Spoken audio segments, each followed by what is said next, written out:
What's up, kings and queens? Welcome to Knuckle Dragger Finance, and today we're going to talk about determining your risk. Now, this is something that a lot of us do off of gut feeling, but there are some tests or quizzes out there that you can take to determine this too. So stick with me and let's find out if your allocations are where you think they should be.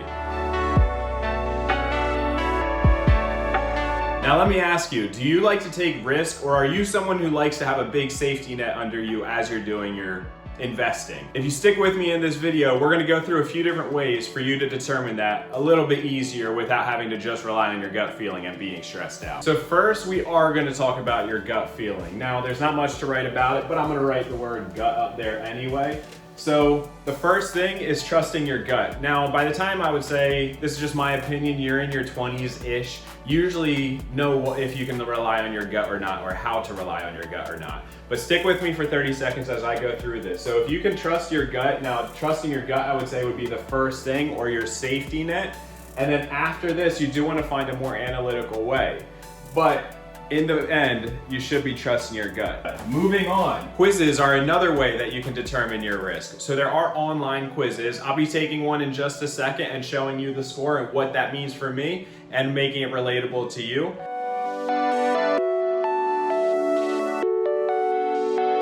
So based on this quiz, my score was 41. So I have no affiliation with Rutgers, and again, I'm not a financial advisor or a financial professional. I'm doing this for education and entertainment purposes only. But the quiz that I took was from Rutgers University. It was like a study that they did a few years ago, I believe it was. So no affiliation, but my score is 41, which put me at high risk, meaning I am very risky with how I invest my money, but I'm also young. I'm 31 years old. I got some time. So this is one way to determine your risk. Now, the third way to determine your risk is to talk to your financial advisor. Now, I'm going to go over this real quick and then I'll put them all together, but talk to your financial advisor. If you don't have one, look for one, interview them, make sure they know exactly what you're going for. Make sure you have that gut feeling when you pick one to get that financial advisor, so that you're going to grow with them and they'll grow with you. And then experience is also going to be the last thing. So the biggest thing is putting all of these together. Once you have all of these together plus your experience, now me knowing I'm high risk when I take these quizzes, I also know through my experience I need to have some kind of a safety net. So whereas with this, I would say it's a very high risk, and let's just say if we were to put it in 20%, 40%,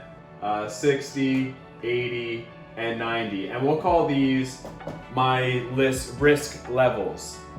So if I'm high risk, I'll just say I'm 90% high risk if that by this quiz, because my score was like higher than the chart, or not higher than the chart, but it's very high. But so let's just say that that means that 90% of my money I'm comfortable with putting into a risky investment. But through my experience and through talking to some people and having invested and lost over the past 10 years or so, I am now closer to the 80%, where I'm about 85% of my money will go into a risky investment and 15% will go into a safe investment. Now, I'll go over allocations another time, but this is a quick way on how you can determine your risk other than your gut feeling. If you like that, make sure you check out my other videos. I have some shorts. You can click on the card that's going to be up here, or one of these videos that's popping up right now. I appreciate y'all time, kings and queens. Have a good one.